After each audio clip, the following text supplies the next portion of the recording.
नमस्कार, श्रेखास किचनमध्ये तुमचं मनापासून स्वागत आहे। आज आपण टम्म फुगलेली कमी तेलकट पालक पुदिना पुरी कशी करायची ते बघणार आहोत। ह्या पुऱ्या अगदी मस्त टम्म फुगतात आणि तेलकट होत नाहीत। तर अशाच कमी तेलकट होणाऱ्या पुऱ्या आज आपल्याला कशा करायच्या ते बघायचं आहे। माझ्या चॅनलवर तुम्ही नवीन असाल तर माझ्या चॅनलला लाईक, शेअर आणि सबस्क्राईब करायला विसरू नका। तर बघू शकता इथे मस्त ह्या पुऱ्या छान अशा कुरकुरीत आणि टम्म फुगलेल्या झालेल्या आहेत आणि जास्त तेलकटही होत नाहीत।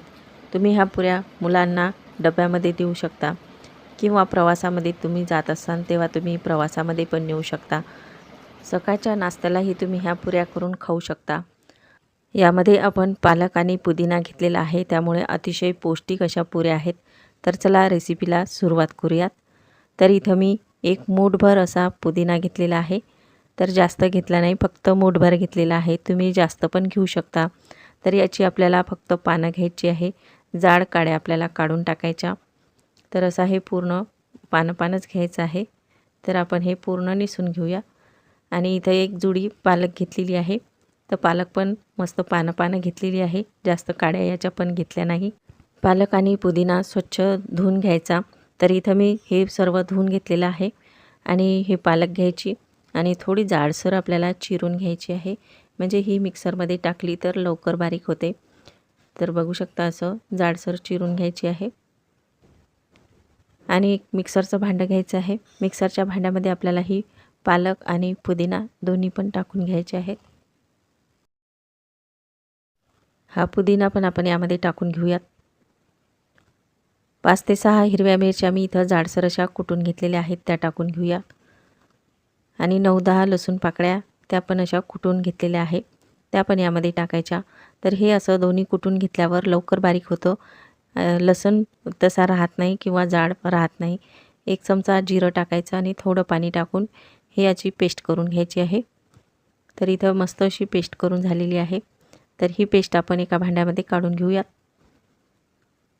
आणि याच मिक्सरच्या भांड्यामध्ये थोडं पाणी टाकायचं आणि हे यामध्ये टाकून घ्यायचं आहे। तुम्हाला आत्ताच यामध्ये जेवढं पाणी टाकायचं तेवढं पाणी तुम्ही टाकू शकता। यामध्ये आपल्याला आत्ताच मसाले टाकून घ्यायचे आहेत। तर इथं मी अर्धा चमचा हळद घेतलेली आहे। तर हळद मी घरचीच घेतलेली आहे, याचा व्हिडिओ मी टाकलेला आहे। हळद घरी कशी बनवायची तो तुम्ही पाहू शकता।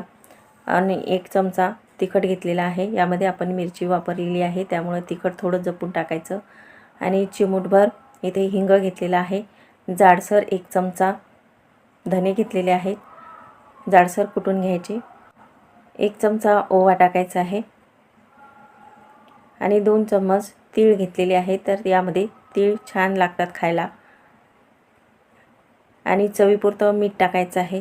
मीठ पण आपल्याला आत्ताच जेवढं पाहिजे तेवढं टाकून घ्यायचं आहे, नंतर पिठामध्ये मिक्स करायला थोडं जड जाऊ शकतं, त्यामुळे मीठ जपून टाकायचं। आणि तुम्ही पीठ किती घेता त्याप्रमाणे यामध्ये मीठ घालायचं आहे आणि हे सर्व आपल्याला मिक्स करून घ्यायचं आहे। तर यामध्ये आपले सर्व मसाले मिक्स करून झालेले आहेत, हे बाजूला ठेवूया।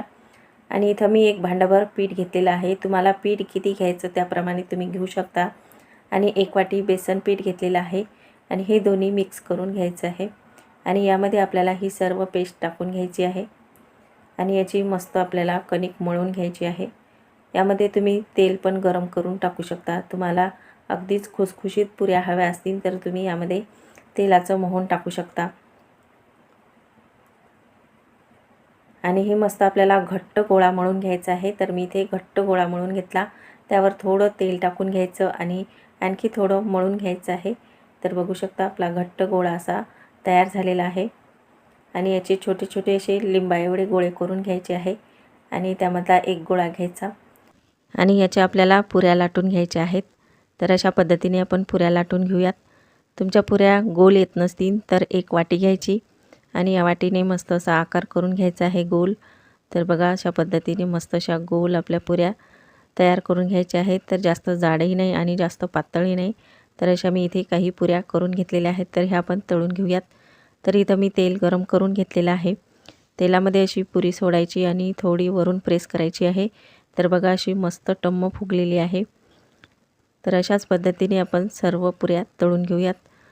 तळताना तेल थोडं गरम करून घ्यायचं, नंतर कमी करायचं आणि त्या तेलामध्ये अशा ह्या पुऱ्या तळून घ्यायच्या आहेत। तर इथे मी सर्व पुऱ्या तळून घेतलेल्या आहेत। तर बघू शकता अशा पद्धतीने आपल्या सर्व पुऱ्या तळून झालेल्या आहेत आणि ह्या पुऱ्या तेलकटही झाल्या नाहीत आणि अगदी खुसखुशीत झालेल्या आहेत।